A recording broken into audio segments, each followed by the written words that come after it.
Hello everyone, welcome again to another edition of the Global Impact Channel webinar series. I'm Helene Lee, your host. I'm also the co-founder of an ecosystem builder called Go Impact, which is designed and developed to fast-track the action items around sustainable development and sustainable finance. Now, in order to drive this agenda, there has been no lack of talk, and yet to move it from the rhetoric to the real action, I think we really need to onboard many of the bigger players like conglomerates, financial institutions, who are therefore able to move the needle in terms of this. That is really a timely and urgent agenda. So I'm very pleased to have with me today Ali Tang, the Head of Sustainable Development for New World Development Group. New World is a large conglomerate in Hong Kong, one of the major listed companies, largely into real estate, but I will leave it for Ali to introduce a little bit around the group. But I'm really interested to find out from Ali today, what is the journey of New World as a huge listed conglomerate in Asia, not just in Hong Kong, how you are actually taking actions and building initiatives to drive the agenda and move the needle. So Ali, could you share a few insights with us on that? Sure. Thanks, Elaine. My pleasure being here with everyone to share what New World Development as a conglomerate listed on the Hong Kong Stock Exchange has done over the past couple of years, basically to ride on our founding origin as a family business with a long-standing tradition of philanthropy, and to scale that into something much greater and more pervasive as to integrating ESG into our business strategy and risk management. So just a little bit of background for those that are not familiar with our group. So we're founded in 1970. We've been around for a couple of decades as a listed conglomerate in Hong Kong, but with a main focus on property development. And within property, we do the full suite of development, management, investment property, as well as hospitality and hotel assets. And in addition to property, we also have stakes in infrastructure, transportation, department stores, mainly in Hong Kong and mainland China. So if you try to think about, the mix of businesses within our conglomerate, we do have touch points and, of course, responsibilities to stakeholders at, various lifestyle stages of an individual. As I mentioned, we have a background of a philanthropic tradition. Just putting the two together, sustainable development is a no-brainer. And with that, we embark on our journey of integrating ESG into our portfolio a couple of years ago. So in addition to this background and our founding history, another key inflection point came in when Hong Kong Stock Exchange started consulting with the business sector in Hong Kong to encourage disclosure and a transparent disclosure with data and narrative around the areas of environmental, social, and governance performance in about 2015, 2016. Can I just interject there? Because I think there's a huge tailwind behind this agenda that are actually from the regulators, from the regulatory framework. If they are putting a more robust set of disclosure requirements, transparency around the E, S, and G for any listed companies or indeed people that manage assets, then it really helps to drill down to a much deeper level than just say one annual report a year, right, Ali? Absolutely. I think, from a sustainability practitioner standpoint, reporting is only part of the job. And in fact, it's the last part of the job. It's quite downstream. And in order to report and have, substantial performance to share with stakeholders that care about the company and be responsible to the regulators as well as the public, we need to have good performance in the first place. So here's, a brief timeline to encapsulate what we have done over the past couple of decades. So prior to our Hong Kong X compliant annual report, we have been reporting in more of like a corporate social responsibility manner on a voluntary basis to let everybody know, our community work and the allocation of our charitable donations. But as I mentioned, when, the regulations started dialing up, we saw the opportunity, offering more than just, a higher compliance standard, but also as a handbook for us to broaden our management practices, to focus on more than just financial performance, but also, having the right governance structures in place to look into deeper issues and longer term impact issues like, how we are caring for our employees, if our businesses can drive, a lower environmental negative impact, and even capture some of the opportunities within thinking about ESG. So the way in which we do that is to, reference investor ratings and to continuously fine-tune our policy strategy, and more recently, setting targets around what we do. So glad to share that more recently we have been listed on the Dow Jones Sustainability Asia Pacific Index, and under the Global Real Estate Sustainability Benchmark, which is a globally reputable rating for the real estate sector.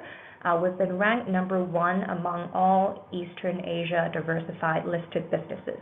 So we have come a long way, and this achievement has proven our approach to be effective in engaging stakeholders as well as structuring our new practice of ESG integration.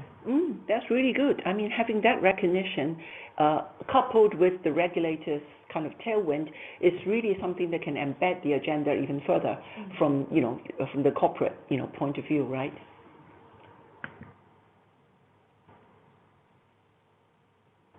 So among ESG, I think a lot of the funds, especially institutional investors, have been looking into governance, right? So ESG is not totally new. And in my personal opinion, for a corporation to really drive impact, it's good to start evaluating their governance structure, because that's usually where the indicators lie. It tells you how committed the top management or even the board of directors are in terms of driving sustainability issues, as well as identifying their material issues, and subsequently whether they have set corresponding strategy, targets, and if they report on their performance transparently year on year. So to support our mission of ESG integration and New World Group, we've done a few things. But in a nutshell, we have put in place different bodies on all levels, from operational level, within departments, and across subsidiaries within the conglomerate, and all the way to more recently setting up a board sustainability committee. And as I mentioned, we do participate in a lot of world-renowned, investor-focused ESG ratings and benchmarks. So in addition to boosting our performance on these benchmarks, we do take them quite seriously. And just a little bit of the how-to behind the scene, we carefully study our improvement areas, and in addition to understanding where our strengths lie and where our weaknesses lie, and we try to enhance our ongoing policies, and we'll communicate this internally and to our suppliers as well as to the wider public. That's excellent, because so frequently people tend to look at sustainability as just the responsibility of the sustainability department, which is actually far from the case. In order for that to be really embedded into the business model, and for that to really impact the whole way in which you actually go forward, it's really everybody's business, right? Absolutely. And I think, for our context, to drive capital to where it's needed, to where impact lies, it's very critical to have, cross-departmental collaboration, and to have a crystal clear direction and input from everybody from finance to legal teams and of course, the CEO or equivalent down to, the core businesses and the teams that drive operation. Yeah. Because sustainability, in fact, is a marriage between science and art and hard skills and soft skills. Absolutely, and that's a difficult part when it's between a science and an art, because very often it's the human side of that equation as well, apart from just embedding it into the whole business process structuring. Yes, and from corporate management, I think having the right structures in place is only the first step, and they should be seen as tools to change mindset and behaviors. So in terms of sustainability governance, we regularly get in touch with various investors, and as I mentioned, we do monitor our performance and external expectations through peer benchmarking on the ratings.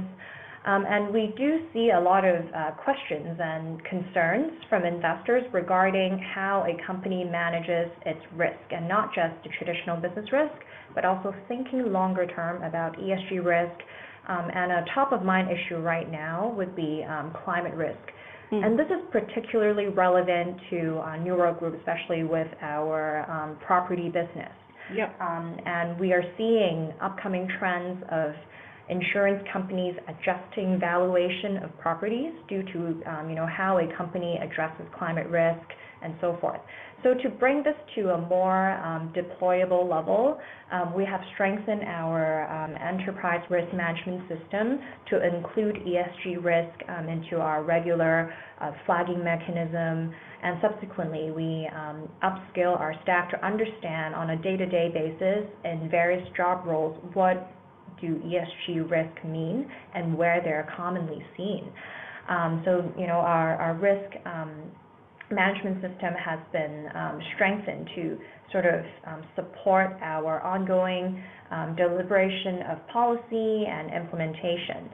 And on a regional and local level, we also actively participate in various government charters and a lot of NGO support groups to help us find focus in very specific areas. So this is just some example of the charters that we have signed up on, including energy saving and like with procurement. So using a hybrid approach of local regulatory charters as well as investor benchmarks, we're able to improve our performance over time. Can I stop you just there? I think it's really interesting that you have a very comprehensive set of, guiding posts, if you like, from the Sustainalytics and the MSCI benchmark, which are more around like finance performance and versus impact, to the more energy and climate risk mitigation, really, how well you are doing in terms of the risk mitigation. Can you just explain a little bit the rationale behind why you need a fairly broad stroke, really, Ellie? I think that has to do with the setup of the company, right? So as I mentioned, the conglomerate that is very diverse. We are a household name in Hong Kong and in the Greater China region. So to respect and to benchmark against our regional peers, it's necessary to support what the governments are doing and be a part of that solution. But at the same time, we aim higher than just compliance. And we also run annual stakeholder engagement surveys and interviews to identify material ESG issues according to our top stakeholders and suppliers, staff, so forth. And from the more recent findings, a lot of our stakeholders have shared that they are concerned about climate risk and concerned about how we're taking care of long-term building energy efficiency, so the environmental side of ESG. But at the same time, it's only been a couple of short years since the Hong Kong Stock Exchange has been driving ESG disclosure for mass participation. And just dealing with two sides of opinion, we see regional requirements or voluntary charters as a good start, but we do aim higher, and we try to benchmark against international best practices. That's a great line. Aim higher than compliance. I mean, that's absolutely essential.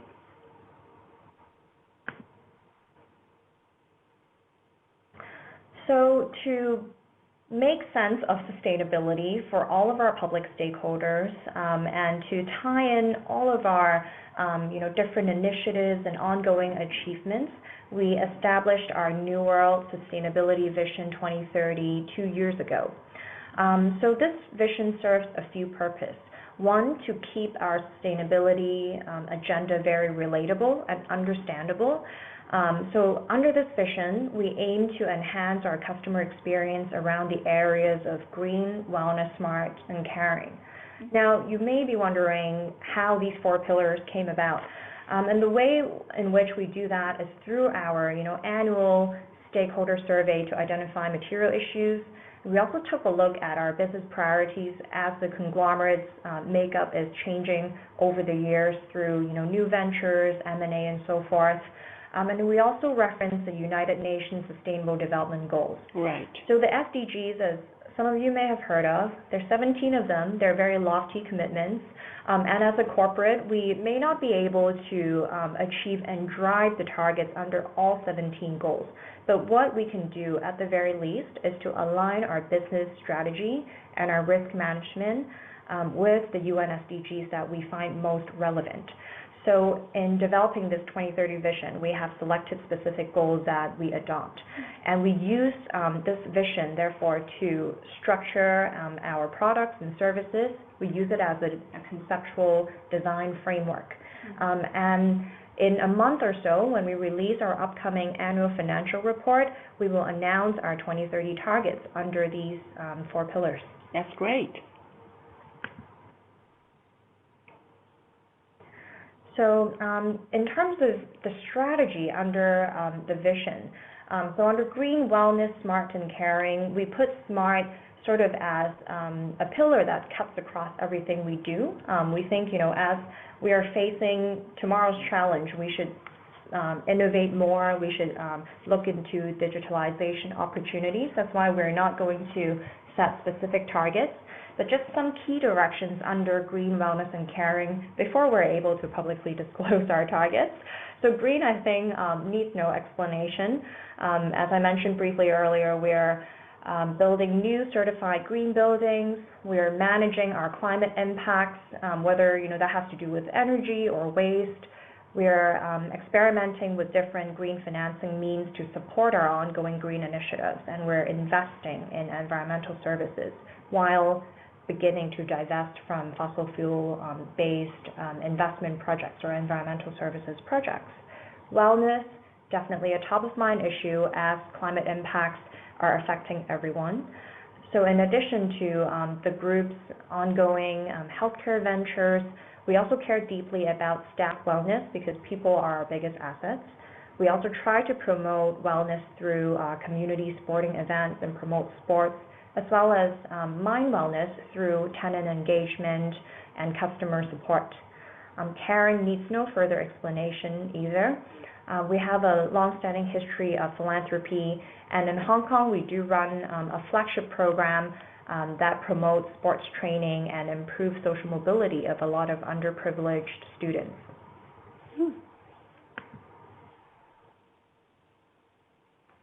So in general, the 2030 targets that we're setting is to look into the input and output. But as I mentioned, the targets would have to do with what can be expected, reducing carbon emission intensity, water intensity, and so forth. There is a certain level of estimated investment, but we do expect to see payback of these upfront investments in a few years, and we do believe they deliver more than just financial savings. Right. Can I stop you just there? Because a lot of people talk about the blended returns, as we said, as you mentioned here as well, between the financial performance as well as the social impact that is actually being delivered. So whether it's in capital market solutions, a green bond, or a social impact bond, or through the initiatives of corporates like New World, I think you actually are a bit bolder as a conglomerate to take it, a little bit further, because you actually have investment arms that can actually deploy capital in that. You also have a core business that touches on so many touch points of the customer's life cycle. So can you just elaborate a little bit on how you see this blended return means for New World? I think first and foremost, a company has to be committed to thinking long term. And this is something that comes, I think, more naturally to New World Group compared to other businesses, because we have an origin as a family business. So this is sort of a take on sustainability from a different angle. It's more than just driving ESG. It's to really think about how to sustain the business and the culture as well as the corporate DNA for the long term. So with that in place, I have to say it's easier. It makes my job a little bit easier to justify some of these investments. And the fact that our businesses span across different life cycle stages. So an individual, on paper may be a tenant of some of New World's rental properties, but in fact, the tenant could bring in additional business relationship in our, hospitality business, in our healthcare business as well. So sustainability gives us a really good platform to, to include all of our offerings and to foster a culture to support everyone that comes in contact with us, which is why it's not as straightforward as just looking at short-term financial returns. The benefits do outweigh the cost. Absolutely. I think thinking long-term as well as being inclusive is really at the heart of anything that drives a sustainable development agenda. So within the environmental impact, and this is usually the more priority concerns from regulators and also investors, because among ESG, I think E is the most quantifiable. So in our upcoming targets, we will focus more on water, climate, and waste. And within the property piece, I think this will be easier for the audience to understand how we actually implement this on the ground. So we're one of the few organizations in the region that has stakes in property development and construction, all the way down to property management and leasing. So in building green, an easy way to start is to plan seamlessly, start thinking early, and referencing some of the globally accepted, or if, where it depends on where you're from, there could be a locally reputable new green building standard, which offers a very clear score sheet for you to find focus in terms of your building material selection, down to, how to be energy efficient. And in case you're not from, the real estate sector, this is also a good general I think, approach to structure your environmental agenda by referencing international standards as a start. Absolutely.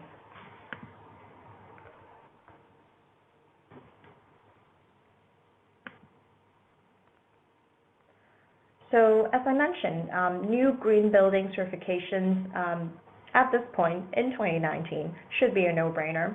A lot of major cities, such as in our region, Hong Kong, Singapore, etc., even China, mainland China, there are financial incentives to building new certified green projects, whether based on the more international U.S. LEED standard, or say in Hong Kong we have the BEAM standard. So this is just a summary of our performance thus far. We have set internal minimum targets for our new projects. So under K11, our retail brand, which pioneered the concept of museum blended with retail in Hong Kong and mainland China, currently in Hong Kong, Shanghai, Guangzhou, Shenyang, and Wuhan. All of the new projects under this brand will be LEED Gold certified, so second best on an international green building standard. But that's not enough, because most of you know constructing a building takes up to 10 years, 8 years, but operating a building would be decades. And the ongoing utilities consumption is where the real negative impact lies. So it's definitely important for a property manager to set targets so they can measure their performance and disclose transparently over time. So with that, even though at this point I'm not able to share our 2030 targets, in our last year's annual report, we have shared our progress. So we've set interim targets for our major existing commercial and retail properties in Hong Kong and mainland China to reduce their energy consumption. And the way we go about doing that is to utilize technology. It's actually quite simple now, and the market offers many solutions. But we have developed our own registered IP with a world-famous building energy management company to deploy real-time energy monitoring in all of our properties. So we can take a bird's eye view of how our different buildings are performing and where the optimization opportunities are. But from what I know, this technology is also advancing very quickly. Some buildings are looking into using AI to understand the usual patterns of energy consumption in various types of properties and the over-city level or asset level benchmark. So this would be, the future of smart cities or even smart communities. Yeah, I was just going to chime in on that because I think this whole area about energy efficiency in buildings and ultimately connecting that to cities, so smart building and smart cities, not only does it benefit the core business of New World, or any real estate conglomerate really, but also it's changing by the day, the landscape. I had the good fortune of attending a fintech forum the other day, and they were saying that there are two things that really drives it more efficiently. It's AI, as you mentioned, but also data analytics, that you can actually aggregate and segregate the data into real-time kind of usage, and then by benchmarking and comparison, you can see how you can actually deploy the energy usage of different buildings at different time zones, because different buildings, like a mall, would have different usage than a residential clubhouse facility. So maybe you can just enlighten us with a little bit more detail around that, because I think smart cities and smart buildings are very interesting concepts, and you guys are really at the forefront of it. Well, we're trying our best, and there's still lots to learn. But it's exciting, and as Helene, you mentioned, the technology is advancing by the minute, and having these benchmarks in place help us identify one, the global best practices, and two, how much investment is needed to drive these solutions. Now, a lot of people, when they think about energy saving or any environmental measure, they think high upfront investment and longer payback that doesn't really jive with the usual financial calculation. But as people are innovating, not only in the space of building technologies, but with financing, we're seeing a lot of energy service companies that will support asset owners to retrofit their buildings and split the profit with them. So in a way, the building owners don't have to know it all. You just have to have a new mindset and be willing to change. And as investors or regulators require, you have to have performance targets and to measure what you will get done. Yes, absolutely. That's really creative. And in addition to ongoing utilities consumption reduction, another key issue that's on everybody's mind is definitely climate change. And with climate change in buildings, actually referencing green building certification is not the silver bullet to all problems, because if you think about it, green building certifications and the standards are great, but they take years to revise.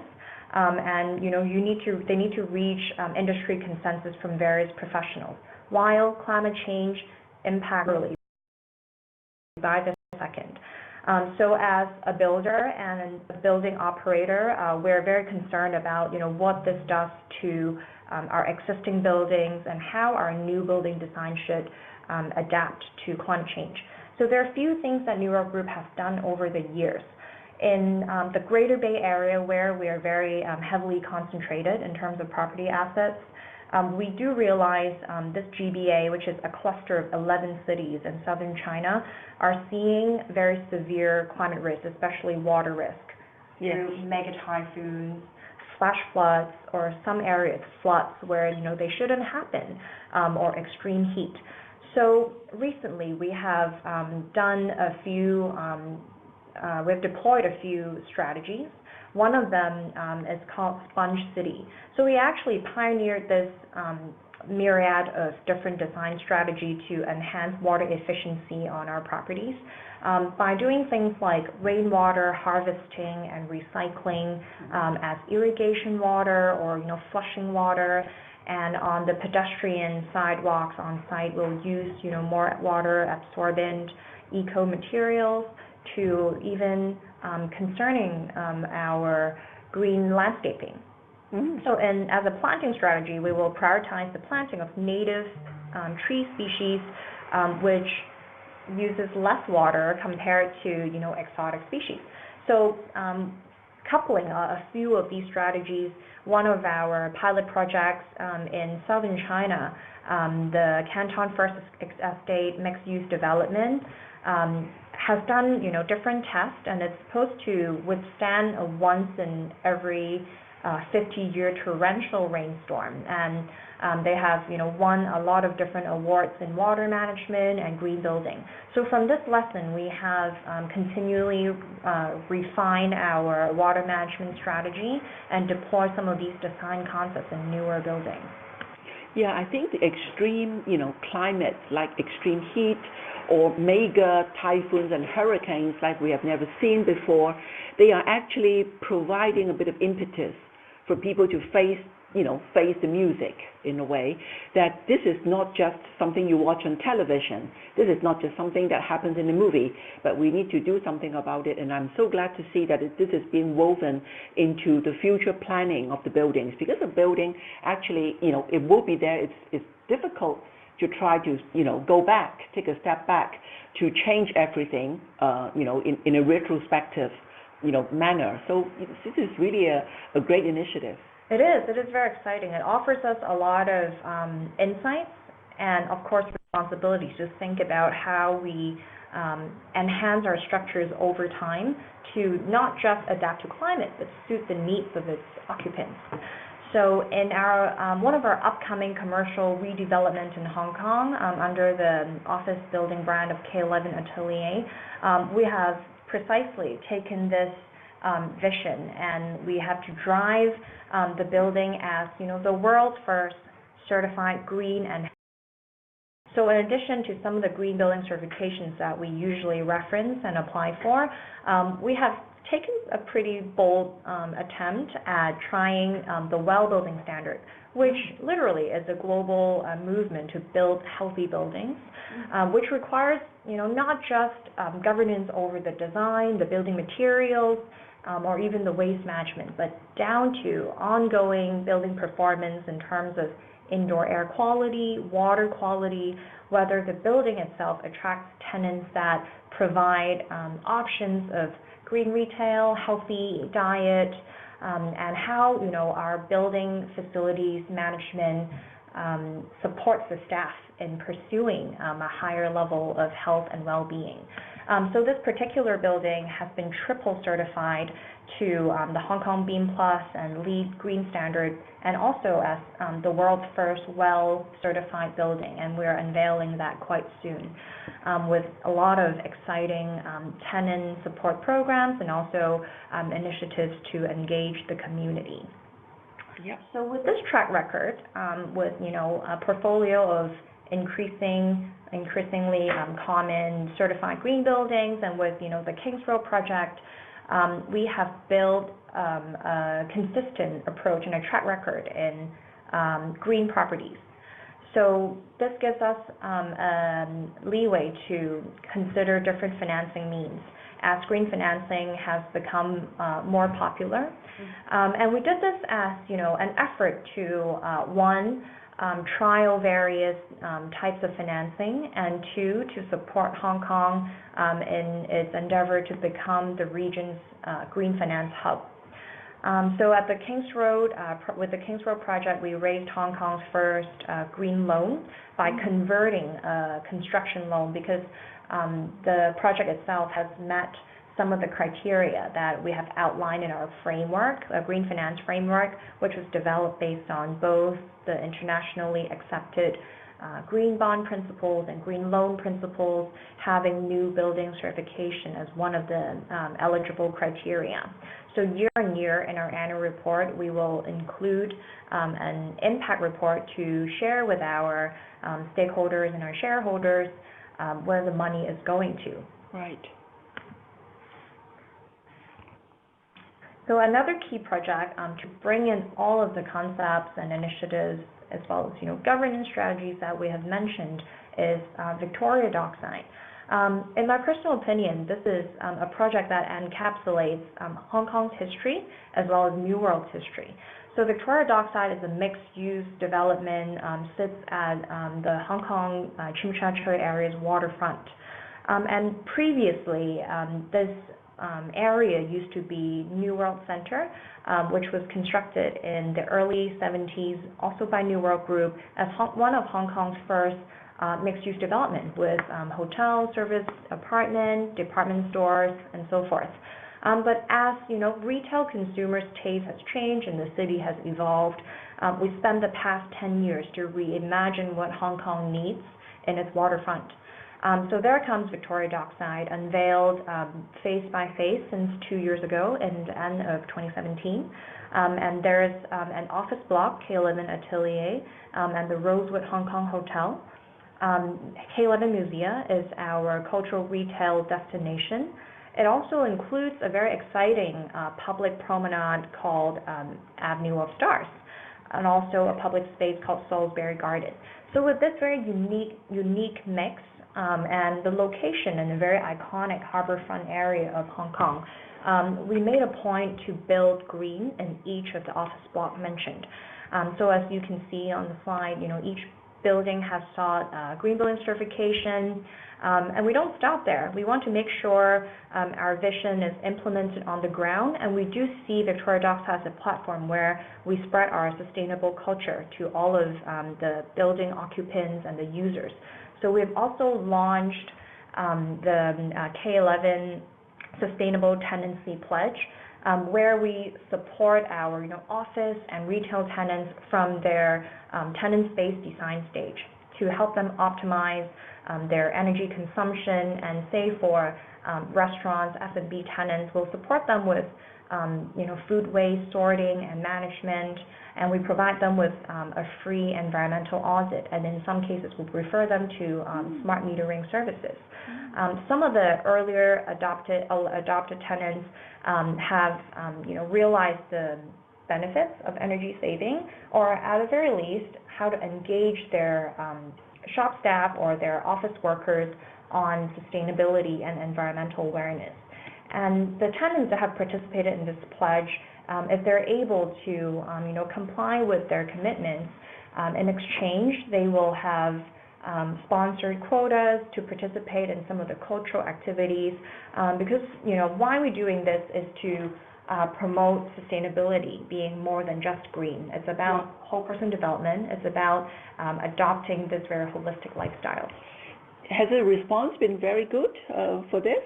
Definitely, and I think the most valuable out of all, in addition to the benefits seen by individual tenants, is the effort that, say, my function as sustainability team of the group has seen in terms of the cross-departmental collaboration, and it helps the leasing teams to have a deeper conversation with a lot of the MNC office tenants or the large brands as our retail tenants, and we are being able to bridge this gap between business and sustainability, and further integrate our ESG practices in everything we do. Right. Can we just pause here to take a question from the audience that says basically, you've got multi-purpose complex like the Victoria Dockside. You also have this green building, on the Hong Kong Island that will be unveiled soon. That is more, linear in terms of purpose. So how do you have different strategies in terms of driving it for a multi-purpose complex versus a more single-purpose kind of complex? I think the only difference really is scale. Our commitment to buildings large and small is the same, and the vehicles through which we implement our vision are also similar. So on the hardware side, we definitely build green, and we try to either get certified with the healthy standard, or we'll reference some of the approved measures, building measures. And in terms of program, we have 10 engagement platforms for the office buildings, like Caleb and Atelier Academy, which regularly offers everything from group fitness classes to literature appreciation, poetry reading classes, to more skill-based capacity building workshops for corporate management, to Caleb and Culture Academy, which is open to the public, and really bring a lot of the concepts to life. So it's about tailoring what we have at hand to the scale of the property. Right, absolutely. So thank you for that great question. We have another question about whether the slides can be shared after the talk. The slides are automatically uploaded onto our channel on the BrightTalk platform. So these slides will be accessible after the webinar is finished. Great. So just one more point about Victoria Dockside and KLM Musea, the retail portion of the entire project. Because KLM Musea, really is our latest project to connect the public with our sustainability vision. And a lot of times we do hear feedback like, green buildings are too technical, I don't really understand what ESG means. So to bring everything on a more relatable, everyday level, we think it's important to build culture through experience. So we decided to convert a rooftop space at KLM Museum, our retail space, into Nature Discovery Park, which is positioned as Hong Kong's first urban biodiversity museum, and the first sustainability theme park to promote UN Sustainable Development Goals. And urban biodiversity from an environmentalist point of view is extremely important because, as with we need different voices in the society, nature also needs richness in species, and we do need to appreciate and protect it. And little do people know Hong Kong, as a concrete jungle, actually very, very rich in biodiversity. And we want to test the concept of, blending nature with commercial and retail activities. Therefore, we put together this small space, but very compact, with many elements, including an urban farm and a multi-purpose event space, where you can facilitate meetings or even do a farm-to-table meal. And with the park, we're also curating a lot of education programs and guided tours with renowned partners, including the Jane Goodall Institute in Hong Kong, and we're supporting conservation education in the Faculty of Biological Sciences at the University of Hong Kong. So we do want to, demonstrate how everybody, not just large corporations, can be a part of the solution through personal experience and even changing behaviors on a very, very small scale. Yeah, I think that's really great. From large to small initiatives, you actually walking the talk. And of course, we want to start young, right? Nature Discovery Park is an initiative where we can train a lot of young children from kindergarten age and so forth on ecological concepts. But with wider community engagement, we do have a focus on improving social mobility of a lot of youth in Hong Kong. So Hong Kong has a very intense environment, and a lot of youth may not be able to see the different paths they can embark on after graduation. So with this in mind, we see sports as a very useful means to convene the community. One, it has the benefits of improving health and well-being, and two, we believe that sports build team spirit and personal confidence. So for the last about 6 years, we have been running the New World Springboard program sponsored by our charitable foundation. And we have engaged hundreds of different participants by sharing resources to send them on professional sports training, such as in basketball and swimming. Usually, sports that require facilities and require professional coaching that these youth otherwise wouldn't be able to participate in. And on an even wider scale, we organize an annual harbor race, like a cross harbor swim, which is one of the mega sporting events in Hong Kong. And some of the higher performing students from the Springboard program would be able to join the harbor race and train with some of the Olympic professionals, or even join some of the Hong Kong Sports Institute's training program. But we don't stop there, because if you care about the stakeholders, it's not just about promoting their health, but also their whole person development and supporting their long-term growth.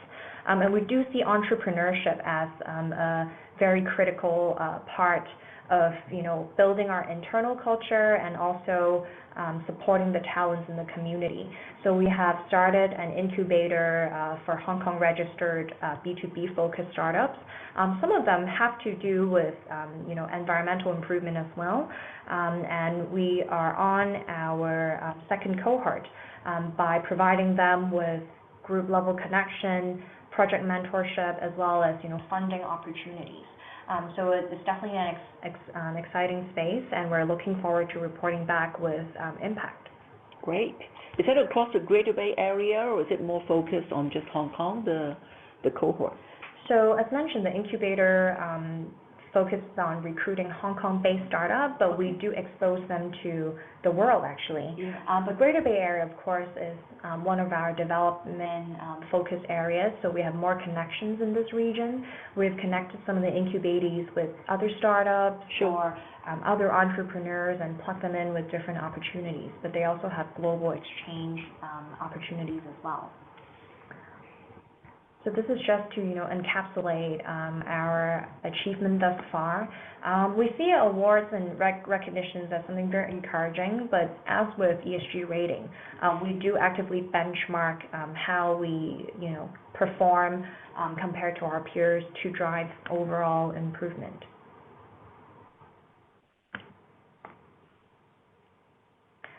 So as mentioned, climate change is an imminent risk. And in addition to having the governance structures in place, we have done an asset-level climate risk assessment on 14 existing properties in the Greater Bay Area, and we're going to implement some of these measures to strengthen our existing assets. A reason why we're doing this is also to align with the global TCFD recommendations to quantify climate risk in dollar terms. So with that, we have mapped out physical and transition risk. So while we are understanding how our existing buildings are performing, we're also drawing insights to improve our ongoing building designs.